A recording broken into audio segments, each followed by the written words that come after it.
하나님의 말씀을 보겠습니다. 하나님의 말씀은 마가복음 10장 32절에서 34절입니다. 마가복음 10장 32절에서 34절 우리 같이 한 목소리를 읽겠습니다. 예루살렘으로 올라가는 길에 예수께서 그들 앞에 서서 가시는데 그들이 놀라고 따르는 자들은 두려워하더라. 이에 다시 12 제자를 데리시고 자기가 당할 일을 말씀하여 이르시되 보라, 우리가 예루살렘에 올라가노니 인자가 대장들과 서기관들에게 넘겨짐에 그들이 죽이기로 결의하고 이방인들에게 넘겨주겠고 그들은 능욕하며 침뱉으며 채찍질하고 죽일 것이나 그는 3일 만에 살아나리라 하시니라. 아멘. 할렐루야. 하나님의 은혜와 복이 오늘도 주님 앞에 나온 우리 사랑하는 성도 여러분 삶 속에 가정 속에 늘 함께 하시기를 주님의 이름으로 축원합니다. 우리 옆에 분 우리 손 붙잡고 이렇게 우리 서로 인사 나눕니다. 당신 때문에 정말 살만 납니다. 꼭 그런 분들이 되기를 주님의 이름으로 축원합니다. 예수님은 자신이 예루살렘에 올라가서 당할 일, 죽음과 부활을 이미 전에 2번에 걸쳐서 가르쳐 주셨습니다. 오늘 본문은 3번째 가르침입니다. 며칠 후면 예수님은 예루살렘에 이르게 됩니다. 그곳에서 죽임을 당하고 3일 만에 살아날 것입니다. 예수님은 예루살렘으로 올라가면서 이 사실을 다시 제자들에게 가르쳐 준 사건입니다. 자신이 예루살렘에서 당할 일을 미리 알았습니다. 많은 어려움을 당할 것입니다. 이것은 결코 우연이 아니고 일이 잘못되어서 꼬인 것도 아닙니다.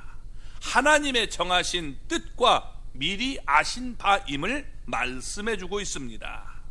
예수님이 하늘에서 내려온 것은 하나님의 뜻을 행하기 위함이라고 요한복음 6장 38절과 39절은 말씀하고 있습니다. 이를 위해서 자기의 목숨을 대속물로 사람들에게 주기 위함입니다. 그러므로 예수님은 십자가 위에서 내가 다 이루었다라고 말씀했습니다. 예수님이 예루살렘에서 당한 일들은 우리를 대속하기 위함입니다. 우리를 살리기 위해서 그 모든 험한 일들을 당했으니 우리가 이 일을 잘 깨닫고 예수님을 우리가 더욱더 사랑할 수 있는 하나님의 사람이 되시기 바랍니다. 자, 먼저 우리 32절 말씀을 보겠습니다.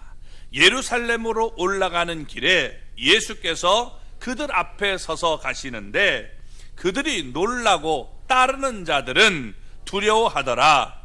이에 다시 12 제자를 데리시고 자기가 당할 일을 말씀하여 이르시되. 아멘. 자, 예수님은 종종 자신의 때가 아직 이르지 않았다라고 했지만 이제는 때가 이른 줄 알았습니다. 그래서 제자들을 이끌고 예루살렘으로 올라가신 것입니다. 여리고에서 예루살렘으로 가는 길은 올라가는 길입니다. 그래서 올라가셨다라고 말합니다. 가는 길이 여러분 싫거나 마지못해서 무리에게 떠밀려서 가는 길이 아니었습니다. 목적지가 예루살렘인 것을 분명히 알았고 예루살렘에 가면 어려운 일을 당할 것을 알았습니다. 그래서 확고한 의지를 보이면서 예루살렘으로 올라가신 것입니다. 이때 12 제자들은 놀랐습니다. 유대교 지도자들이 예수님을 대적하고 죽이려고 하는 것을 잘 알고 있었기 때문입니다. 여러분, 사람은 죽음에 두렵잖아요. 그런데 이 죽음이 두렵지도 않은지 적진을 향하여 왜 그렇게 올라가서 죽으려고 하는지 이해가 되지 않아서 놀랐던 것입니다. 이때 따르는 자들은 두려워했다라고 말씀을 했습니다. 이들은 12에는 속하지 않았지만 예수님을 따르는 또 다른 제자들이었습니다. 자, 그래서 유월절을 맞아 평소보다 더 많은 사람이 예수님을 따르고 있었던 것입니다. 이들은 예수님을 따르다가 자신들이 해를 당하지는 않을지 이렇게 두려워하고 있었던 것입니다.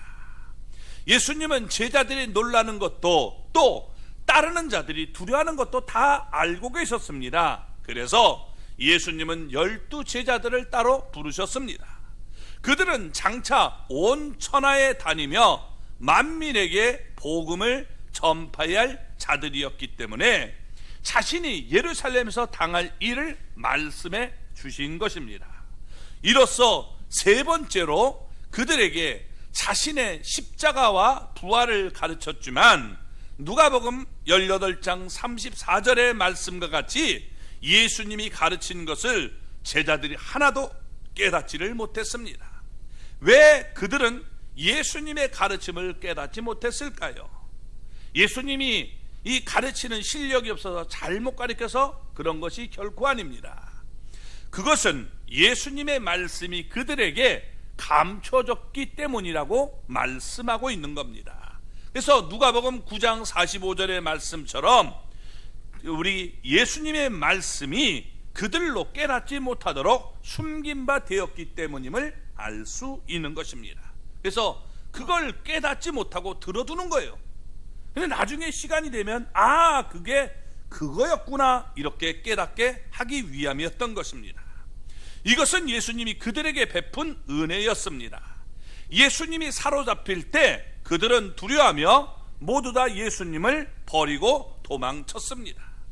그들이 그 즉시 예수님의 말씀을 깨달았으면 예수님을 버리고 도망쳤을 것입니다. 말하자면 예수님은 그들이 감당하지 못할 시험당함을 허락하지 않았다는 것입니다. 예수님은 그들을 보호하기 위해 은혜를 베풀어 주신 것입니다. 그래서 예수님은 그들로 하여금 말씀을 깨닫지 못하고 도망치도록 만든 것입니다.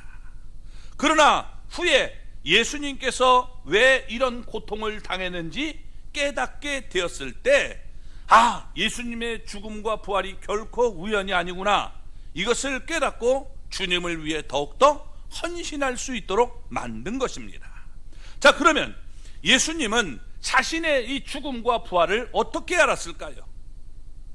우리가 여러분 그 아는 것은 어떻게 알았느냐? 먼저 성경에 이 모든 것들이 기록이 되어 있다는 것입니다. 두 번째는 예수님은 모두 다 아시는 하나님이시기 때문에 예수님은 자신에 관한 일을 다 알고 계신 것입니다. 이것을 누가복음 우리 18장 31절은 이렇게 말씀합니다. 예수께서 12 제자를 데리시고 이르시되 보라, 우리가 예루살렘으로 올라가노니 선자들을 통하여 기록된 모든 것이 인자에게 응하리라. 선자들을 통하여 기록된 모든 것은 성경을 말씀합니다. 선자를 통해서 성경을 기록하게 하신 분은 하나님이십니다. 그러므로 성경은 하나님의 말씀입니다. 예수님의 말씀대로 성경은 1.1획도 없어지지 않고 다 이루어지는 것입니다.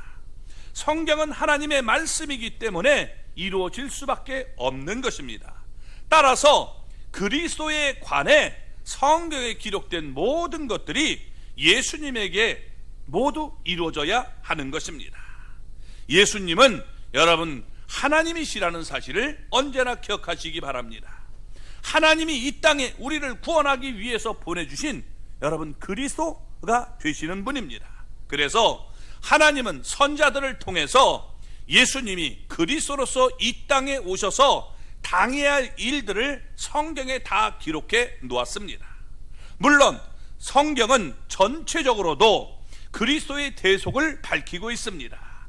그리스도의 고난과 영광에 대해서 자세히 우리에게 기록해 주고 있는데, 우리가 먼저 그리스도의 대속을 여러분 개괄적으로 한번 살펴보기를 바랍니다. 자, 성경을 우리가 쭉 여러분 보면 이런 내용들이 나오고 있다는 겁니다. 창세기 3장을 보면 아담과 하와가 하나님의 말씀을 거역하고 죄를 지었습니다. 하나님은 그들을 용서해 주기 위해서 짐승을 죽여 그들에게 가죽옷을 지어 입혔습니다. 죄를 가리기 위해서는 희생 제물이 필요함을 보여준 것입니다. 창세기 4장에는 하나님께서 가인과 여러분 아벨의 이 제사를 드리는 장면을 보여줍니다. 가인은 땅의 소산으로 제물을 삼았지만 아벨은 짐승을 죽여서 제물로 삼았습니다. 하나님은 아벨의 제물만 받았습니다. 하나님께 나아가려면 반드시 희생 제물이 있어야 됨을 보여주는 것입니다. 또 창세기 여러분 22장을 우리가 보면 하나님이 아브라함에게 그 아들 이삭을 번제로 드리라라고 말을 했습니다. 하나님이 이삭을 번제로 드리려고 할 때 하나님은 이삭을 대신할 이 숫양을 준비해 놓으셨습니다. 하나님이 친히 희생 제물을 준비해 주신 것입니다. 그래서 하나님이 친히 제물을 우리에게 보내주심을 보여주고 있는 것이죠. 또 출애굽기 12장에서 이스라엘 백성들은 흠없는 어린 양을 잡아서 그 피를 문설주와 임방에 발랐습니다. 자, 애굽의 모든 초태생들이 죽임을 당할 때 하나님의 사자가 그 피를 보면 그 집을 그냥 건너가게 만드셨습니다. 하나님의 심판을 피하려면 흠없는 여러분 희생 제물이 필요함을 보여준 사건입니다. 또 출애굽기 24장을 보면 하나님은 시내산에서 이스라엘 백성과 언약을 맺었습니다. 하나님은 그들에게 율법을 주었습니다. 율법에는 희생 제물을 드리는 제단의 불이 꺼지면 안 되었습니다. 희생 제물은 끊임없이 하나님께 드려져야 됨을 보여주고 있는 것입니다. 자, 그래서 이렇게 계속적으로 여러분 드려져야 된다는 겁니다. 우리가 지금 여기 살펴본 내용들을 우리가 한번 정리해 본다면 이렇게 얘기할 수 있습니다. 아담과 하와를 통해 보듯이 죄를 가리는 것은 희생제물이 있어야 된다는 것입니다. 아벨을 통해 보듯이 희생제물만이 하나님이 받으시고 하나님께 나가는 길입니다. 아브라함을 통해서 보듯이 희생제물은 하나님이 친히 준비하신다는 것을 또 보여줍니다. 출애굽기 12장의 유월절을 통해서 알 수 있듯이 희생제물은 아무 흠이 없는 양이 피를 흘리고 죽어야 된다는 겁니다. 또한 율법을 통해서 보듯이 희생제물은 끊임없이 드려져야 했던 것입니다. 이런 기록들, 곧 그리스도에 대한 이 대속에 관한 성경의 기록들은 예수님에게 다 응한 것입니다. 요한복음 1장 29절의 말씀과 같이 예수님은 세상 죄를 지고 가는 하나님의 어린 양으로 오셨던 것입니다. 말하자면 예수님은 희생제물로 세상의 모든 죄를 담당하셨습니다. 하나님의 어린 양으로 하나님이 친히 준비한 희생제물이 바로 예수님인 것입니다. 또 고린도서 5장 7절의 말씀처럼 예수님은 유월절 양으로서 흠없는 희생제물이었던 것입니다. 사람은 누구나 다 흠이 있죠. 그러나 하나님만이 흠이 없습니다. 그분이 이 땅에 여러분 오셨음을 보여주는 겁니다. 히브리서 7장 27절의 말씀처럼 단번에 자기를 완벽한 희생제물로 드리셨습니다.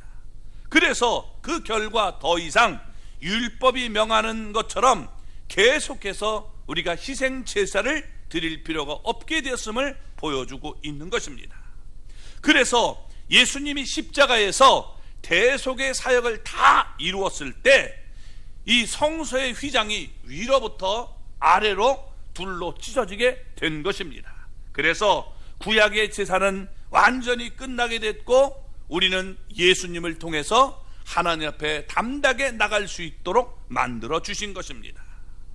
이 상에서 우리가 살펴본 것처럼 그리스도의 대속을 우리가 개괄적으로 우리가 살펴보면 이런 모습으로 우리가 성경이 기록되어 있음을 볼 수 있습니다. 자, 그러면 이제부터 여러분 세부적인 사항들을 또 한번 우리가 몇 개만 살펴보기를 바랍니다. 그리스도에 관해서 성경에 기록된 모든 세부적인 것까지 예수님에게서 다 응해졌다는 겁니다. 왜? 예수님이 그리스도가 되시기 때문에 그런 거예요.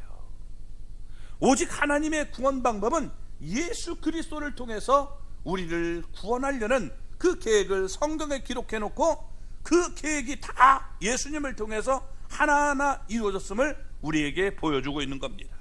그래서 몇 가지만 우리가 살펴보면 이런 모습들이 나타나고 있다는 겁니다. 먼저 여러분, 스가랴 9장 9절의 말씀을 보면 예수님이 시온, 그 예루살렘으로 갈 것을 말씀했습니다. 그런데 그것도 그냥 가는 게 아니라 나귀 새끼를 타고 갈 것을 말씀하신 거예요. 이 시온으로 들어가는데, 여러분, 그러니까 이 신천지가 자기네 교회를 시온 교회라고 얘기를 하죠. 이름을 갖다가 시온이라고 해서 시온, 그게 아니라 여러분, 실제로 예수님이 들어가신 그 시온성을 말씀해 주고 있는 거예요. 그러니까 여러분, 그런 거짓말에 우리가 속지 마시기 바랍니다. 그것도 그냥 들어가는데 나귀 새끼를 타고 갈 것이다 라고 말씀했습니다. 스가랴 9장 9절의 말씀이죠. 나귀 새끼를 타고 지금 시온으로 들어가신다는 거예요. 또 여러분, 시편 2편 2절은 관원들이 서로 꾀하며 예수님을 대적할 것을 얘기합니다. 그리고 시편 41편 9절은 예수님이 그의 제자들에 의해서 배반당할 것을 말씀하십니다. 또 스가랴 11장 12절은 예수님이 은 30에 팔릴 것을 말씀해 놨습니다. 스가랴 13장 7절은 제자들이 다 예수님을 버리고 도망칠 것을 말씀합니다. 이사야 53장 7절은 예수님이 신문하는 자 앞에서 이 어린 양같이 잠잠할 것을 말씀합니다. 털 깎는 자 앞에서 잠잠한 것처럼 지금 예수님이 잠잠하시게 된다는 거예요. 민수기 21장 9절은 예수님이 십자가에 달리실 것이다 라고 말씀합니다. 시편 69편 21절은 예수님이 십자가에서 쓸개 탄 이 포도주를 맛볼 것을 얘기합니다. 시편 22편 18절은 군병들이 예수님을 십자가에 못 박은 후에 예수님의 옷을 벗겨서 그 옷을 제비 뽑아 나누게 될 것도 말씀했습니다. 시편 21편 1절은 예수님은 십자가 위에서 엘리 엘리 라마 사박다니라고 외친다는 겁니다. 또 시편 22편 15절은 십자가 위에서 내가 목마르다라고 외칠 것입니다. 시편 22편 31절은 내가 다 이뤘다라고 외친다는 겁니다. 이런 말씀이 여러분 성경에 나오지 않습니까? 또 출애굽기 12장 46절, 예수님은 유월절 양인데 그 뼈가 꺾이지 않아야 했기에 여러분 시편 34편 20절, 십자가 위에서 예수님의 뼈가 꺾이지 않을 것을 말씀했습니다.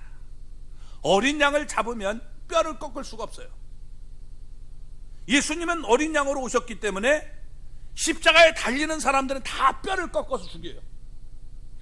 그런데 여러분 어떻게 해야 돼요?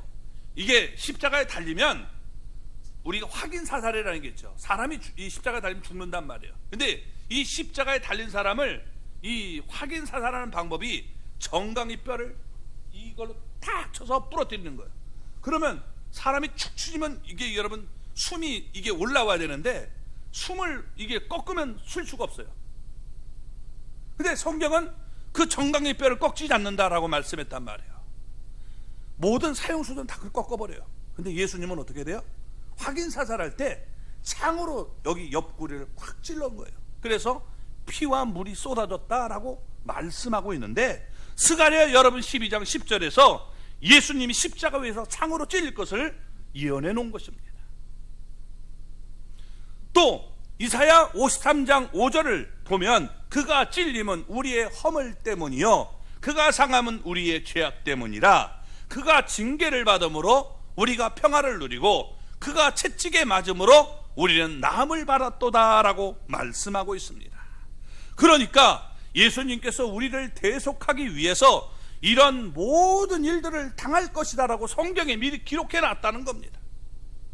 한번 여러분 이게 지금 몇 가지가 이게 지금 되고 있는지, 이렇게 지금 대략 한 20가지만 해도 이 확률로 따진다면, 제가 이 뭐 수열에 약해서 모르겠는데 한번 생각해 보세요.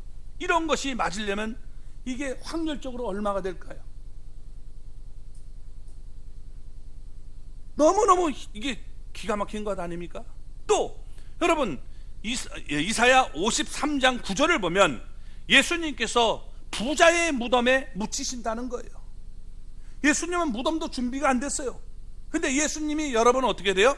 십자가에 달려 죽으신 후에 아리마대 요셉이 와서 예수님의 시체를 내어달라면서 자기 무덤에 넣었어요. 부자 아리마대 요셉이 자기의 무덤에 예수님을 넣었던 겁니다. 이렇게 모든 일들이 어떻게 여러분 잘 맞아 들어갈 수 있습니까? 그것만입니까? 시편 16편 10절은 예수님이 죽은 자 가운데서 다시 살아날 것, 곧 예수님의 부활에서 얘기하고 있는 것입니다.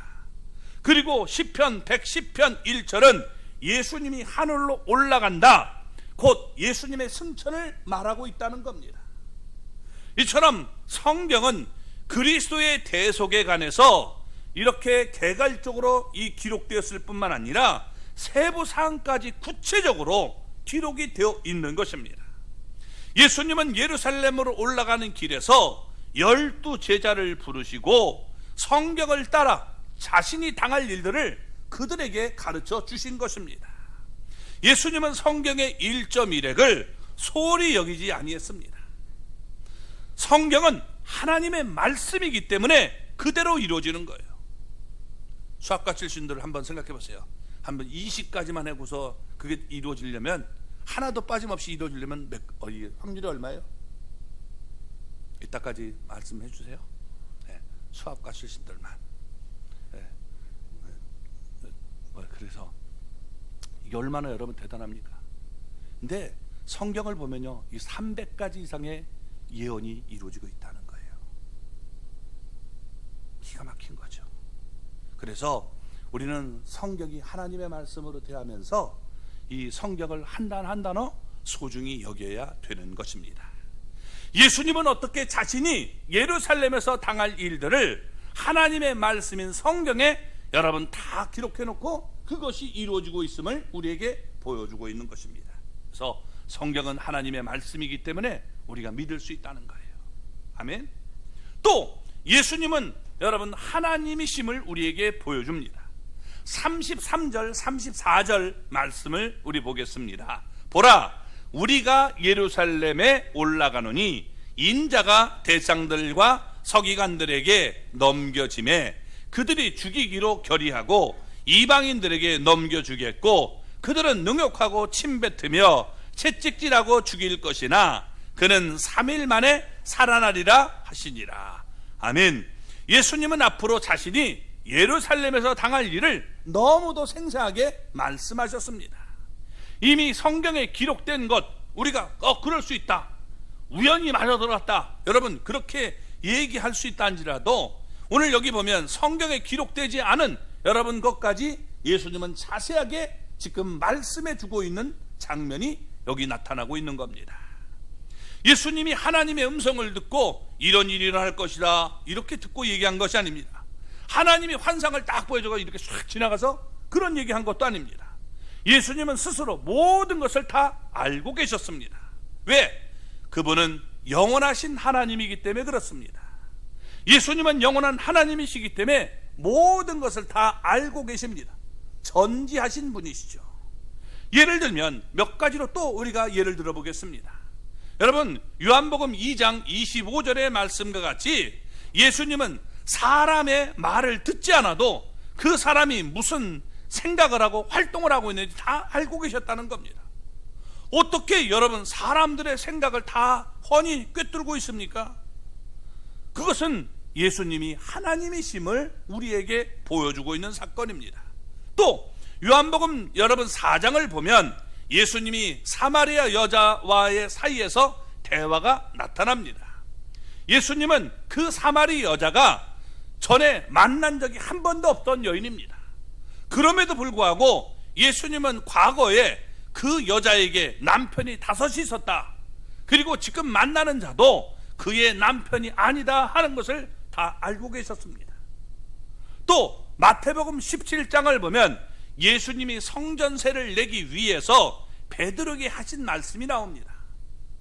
예수님은 어느 시점에 어느 장소에 가면 그 물고기를 잡힐 것인데, 그 물고기를 잡아서 입을 열면 동전 한 세겔이 나올 것이다. 그것을 미리 정확하게 다 알고 계셨습니다. 여러분 대단하지 않습니까? 바닷가에 가서 여러분들이 어떻게 해야 돼요? 그걸 물고기를 잡으면 그 입에서 이 동전 하나가 나올 것이다. 예수님이 막 집어넣은 거예요? 아니죠. 또 마가복음 11장을 보면 예수님은 아무도 아직 타보지 않은 새끼, 이 나귀 새끼가 어디 매였는지 알고 계셨습니다. 뿐만 아니라 예수님이 그가 보내신 두 제자들과 주인 사이에 새끼 이 나귀를 임자의 이 사이에서 서로 오갈 대화도 여러분 미리 더 정확하게 알고 계셨습니다. 그래서 주께서 쓰시겠다 하면 보낼 것이다 라고 여러분 다 알고 계시고 말하고 있는 거죠. 마가복음 14장을 우리가 보면 예수님은 두 제자를 예루살렘 성내로 보내시면서 유월절 음식을 준비하도록 했습니다. 그때 예수님은 그 성내에 들어가면 물동이 한 이 동이를 이고 가는 사람을 만나게 될 것인데, 그 사람을 여러분 만나게 되고 우리가 그 사람을 따라가면 여러분 어떻게 돼요? 이것이 그대로 될 것이다 라고 다 알고 말씀하셨다는 겁니다. 이와 같이 예수님은 미래에 대한 일을 정확하게 다 알고 여러분 말씀하셨습니다. 사람은 일어나지 않은 일들을 미리 알 수가 없습니다. 그러나 예수님은 과거, 현재, 미래를 다 망라해서 모든 것을 정확하게 알고 계시는 분입니다. 왜? 예수님이 하나님이시라는 거예요.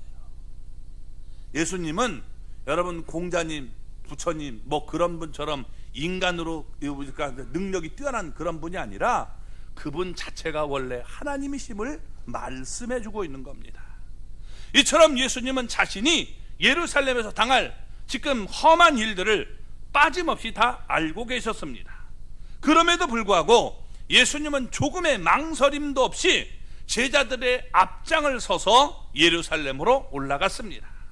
예수님은 우리를 대속하기 위해서 하나님이 친히 준비하신 희생 제물이었기 때문입니다. 예수님은 유월절 어린 양으로서 자신을 단번에 하나님께 드려야 할 흠없는 희생 제물이었기 때문입니다. 그래서 예수님은 이 결연한 자세로 예루살렘으로 올라갔는데, 본문에서 예수님은 자신이 예루살렘에서 당할 일을 33절 34절에서 여러분 8가지로 요약해서 말씀을 하신 것입니다. 처음 7가지는 예수님이 받을 고난에 대해서 말씀하셨습니다. 그리고 마지막 8번째는 고난 후에 찾아올 영광에 대해서 말씀하신 것입니다. 그래서 여러분 우리가 이 8가지를 차례대로 한번 살펴보기를 바랍니다. 먼저 여러분 뭐라고 얘기하냐? 인자가 대장들과 서기관들에게 넘겨지매라고 말씀하고 있습니다. 인자가 대장들과 서기관들에게 넘겨지겠다라고 33절 앞부분에 얘기하고 있는 겁니다. 예수님은 스스로를 가리킬 때 인자라는 이런 칭호를 자주 사용하셨습니다. 인자. 뭐라고요? 인자. 그렇죠? 인자. 여러분 이 인자라는 말이 뭐냐면 사람의 아들이라는 거예요. 사람의 아들. 이 사람의 아들이라는 이 칭호가 신약 성경에만 80번 이상 사용됐습니다. 근데 이것이 여러분 구약 성경에도 나와요. 구약 성경에도 나오는데 여러분 이 다니엘 7장 13절의 말씀처럼 이것은 본시 뭐냐? 하나님의 아들, 그분이 하늘의 그분이 이 땅에 내려오시는 분, 그러니까 우리의 죄를 용서하기, 우리를 구원하기 위해 오시는 분을 얘기할 때 여러분 그리스도를 우리가 가리키는 칭호입니다. 요때 쓰는 단어가 인자인데 여러분 이 인자라는 단어가 뭐라고 쓰여있느냐? 구약 성경에서 바르 에노시. 뭐라고요? 바르 에노시 이렇게 쓰여 있습니다. 그래서 여러분 이 단어가 쓰인다는 거예요. 그런데 우리 곧 이 다니엘 바로 앞에가 무슨 성경이에요? 에스겔서거든요. 그죠? 이 에스겔서에 보면은 여러분 이 인자가 또 나와요. 이때 쓰이는 단어가 뭐냐면 이때는 벤 아담이에요. 벤 아담. 원어가 달라요. 그렇죠? 아까 다니엘서는 뭐라고요? 바르 에노시. 여러분 들어두세요. 이게 좀 알아두면 신천지 이 사람들에게 참 이게 좋은 말이에요.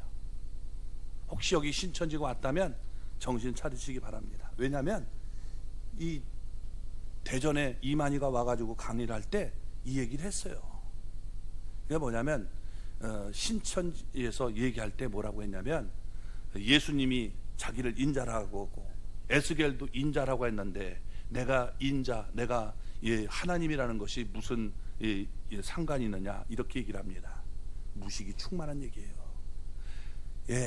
다니엘서에서 얘기하는 것은 하늘에 여러분 그분이 이 땅에 오셨을 때 인자라고 한 바르 에노시라는 단어고, 그리고 에스겔서에서는 이 단어 벤 아담은 죄진 인간들을 여러분 어쩔 수 없이 죄지는 인간을 얘기할 때 벤 아담이라고 하는 거예요.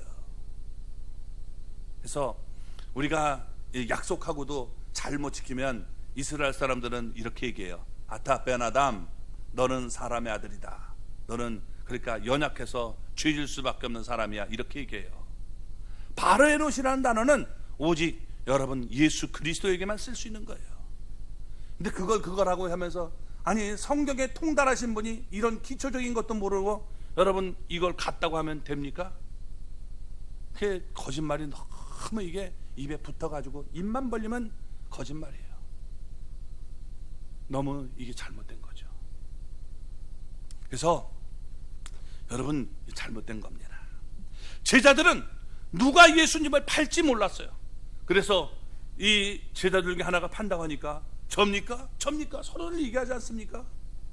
근데 예수님은 여러분 정확하게 알고 계셨습니다. 그렇죠? 그래서 가룟 유다가 예수님을 팔 것을 이미 알고 있었던 겁니다. 또 두 번째로 그들이 죽이기로 결의했다라고 말합니다. 예수님은 아무 죄가 없습니다. 누가복음 23장 4절의 말씀처럼 빌라도조차도 이 사실을 인정했습니다. 내가 이 사람에서 죄를 발견할 수 없다라고 얘기했습니다. 그러나 예수님은 유대교 지도자들이 거짓 죄를 뒤집어 씌워서 자신을 죽이기로 결의할 것을 다 알고 말씀하셨다는 겁니다. 세 번째, 이방인들에게 넘겨주겠다라고 말씀했습니다. 당시 이스라엘은 로마의 지배를 받았습니다. 로마는 유대인들에게 사형을 집행할 권한을 주지 않았어요. 그래서 예수님은 유대교 지도자들이 자신을 죽이기 위해서 로마 여러분 이방인들에게 넘겨줄 것이다 라고 다 알고 계셨던 것입니다. 네 번째, 그들은 능욕하며 라고 말씀합니다. 무슨 얘기입니까? 군인들이 예수님의 옷을 벗기고 자색 옷을 입힐 것입니다. 그리고 예수님의 머리에 가시 면류관을 씌울 것입니다. 또 예수님의 손에는 갈대를 들릴 것입니다. 이게 홀이 아니라 갈대를 줘주고 네가 유대인의 왕이냐 하면서 머리를 칠 것이죠. 이런 이방인들로부터 온갖 희롱과 조롱을 당할 것을 다 알고 계셨다는 겁니다. 다섯 번째, 침 뱉으며 라고 말씀합니다. 사람에게 여러분 침을 뱉는다는 것은 그것은 아주 경멸하는 태도입니다. 여러분 얼굴에 침을 한번 탁 뱉어봤어요. 쌈나죠, 그죠? 이런 겁니다. 예수님은 하나님이시기 때문에 가장 높임을 받으실 분입니다. 우리가 공경해야죠. 경외해야 될 분입니다. 그런데 여러분 예수님이 군인들에게 이렇게 침뱉음을 당해서 자신을 업신여김을 받게 됨을 얘기하고 있는 겁니다. 여섯 번째, 채찍질하고 라고 말씀합니다. 군인들이 예수님을 채찍질한다는 겁니다. 이 두 사람이 여러분 번갈아 이게 치도록 되어 있는데 여러분 이 채찍이 우리 그냥 이렇게 요만한 채찍이 아니에요. 이 채찍이 보통 2m, 3m 되는 길이가 그런 겁니다. 그리고 그 끝에는 이게 뭐냐면 쇠, 납 이런 걸 달거나 아니면 뼈가 있는 거예요. 그래서 이걸 쫙 치면 이게 어떻게 돼요? 사람의 이 몸에 감기는 거예요. 그러면 이걸 딱 뺄 때 어떻게 돼요?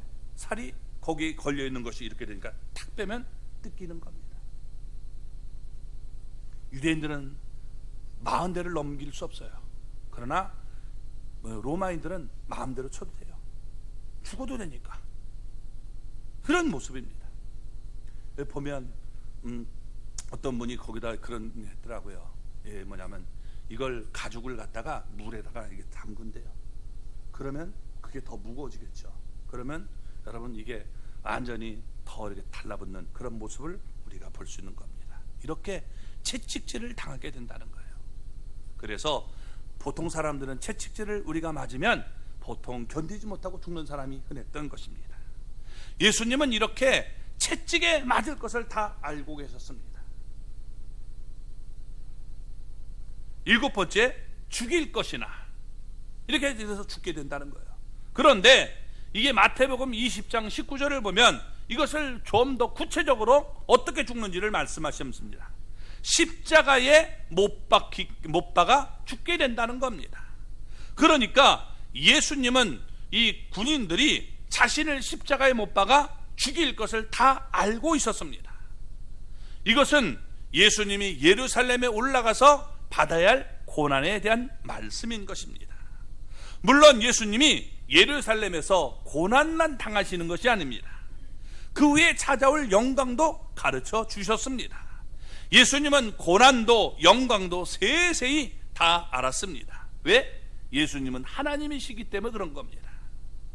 그래서 여러분, 내가 이 자신의 해받을 것에 대해 다 예언한 것이, 뭐 사람들은 안 믿으려고 하는 사람들은 그런 것, 그것도 우연히 이룰 수, 이렇게 얘기할지 몰라요.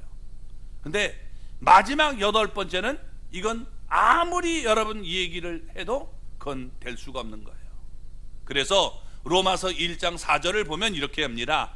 성결의 영으로는 죽은 자들 가운데서 부활하사 능력으로 하나님의 아들로 선포되셨으니 곧 우리 주 예수 그리스도시니라. 아멘. 여기 보면 뭐라고 말합니까? 죽은 자들 가운데서 부활하사 능력으로 하나님의 아들로 선포됐다는 거예요. 그분이 부활하셨기 때문에 하나님의 여러분 아들로 선포된 거예요. 부활하지 못했다면 에이 뭐 그럴 수 있어 이렇게 얘기하고 하나님의 아들이라고 안 할 수 있지만, 여러분 내가 하나님의 아들이다. 오늘날도 많은 사람들이, 거짓된 사람들이 내가 하나님의 아들이라고 얘기하지 않습니까? 뭘 이뤘다 하면서. 그러나 그들이 하나님의 아들이 될 수 없는 것은 부활하지 못했다는 거예요. 예언합니다. 이만희는 꼭 죽을 겁니다. 그리고 부활하지 못합니다. 만약에 이만희가 마지막 그때 부활하겠죠. 마지막 때. 근데 우리가 생각하는 부활은 우리가 지난번에 말씀을 했지만 천국에 가는 부활이에요. 그러나 이만희의 부활은 지옥 가는 부활이에요. 그렇기 때문에 여러분 그거는 영벌에 취하는 것입니다. 그래서 저는 예언합니다. 분명히 왜? 성경에 기록되어 있기 때문에 그래요. 성경에 기록되어 있기 때문에 그래요. 그래서 여러분 우리 예수님만이 부활하셔서 그분이 진정 하나님의 아들이심을 우리에게 보여주셨다는 것입니다. 아멘. 그래서 여러분 우리가 이 사실을 우리가 믿기를 바랍니다. 그래서 그는 3일 만에 살아나리라 라고 말씀합니다. 자, 예수님의 말씀대로 예수님은 정확하게 고난을 받았습니다. 또 정확하게 십자가에 달려 돌아가셨습니다. 여러 가지 고난을 당했지만 그대로 정확하게 3일 만에 다시 살아나셨습니다. 그래서 그분이 하나님의 아들이심을 우리에게 여러분 말씀해 주고 있는 겁니다. 예수님은 예루살렘으로 올라가는 길에서 12 제자들을 따로 불러서 자신이 예루살렘에 당할 일들을 8가지로 가르쳐 주신 것입니다. 그런데 그 당시에 제자들은 깨닫지 못했다는 겁니다. 그래서 예수님이 사로잡힐 때 그들은 예수님을 버리고 도망쳤어요. 만약 그들이 여러분 예수님이 정말 구원자라는 걸 그 당시에 깨달았으면 어떻게 돼요? 예? 이제 예수님과 함께 내가 죽겠다 그러면 여러분 그들을 통해서 복음을 전해야 되는데 곤란한 거예요. 그러니까 지금은 너는 때가 아니니까 도망치고, 그리고 어떻게 돼요? 그들이 이제 예수님이 부활한 다음에 예수님이 정말 말씀이 모든 게 그게 옳구나, 그리고 성령님을 통해서 여러분 더 확실히 그들이 올바르게 깨닫게 되고 예수님을 위해서 자신들의 목숨을 걸게 되었던 것입니다. 그래서 그들이 이렇게 깨닫게 된 거예요. 깨닫고 나니까 달라진 것입니다. 자기의 목숨을 버리기까지 예수님을 뜨겁게 사랑하게 된 것입니다. 예수님은 우리의 모든 죄를 담당하고 십자가에 달려 죽으셨습니다. 우리에게 영생을 주시기 위해서 다시 살아나셨습니다. 이 사실을 여러분 우리가 말씀과 성령을 통해서 분명히 깨닫는다면 우리는 더욱더 우리 하나님을 사랑하게 될 것입니다. 예수님이 우리를 구원하기 위해 이렇게 고난을 당했으니 우리도 여러분 주님이 사랑하시는 자들을 위해서 내가 고난도 기쁨으로 받을 수 있기를 바랍니다. 주님을 더 뜨겁게 사랑하는 우리 모두가 될 수 있기를 주님의 이름으로 축원합니다.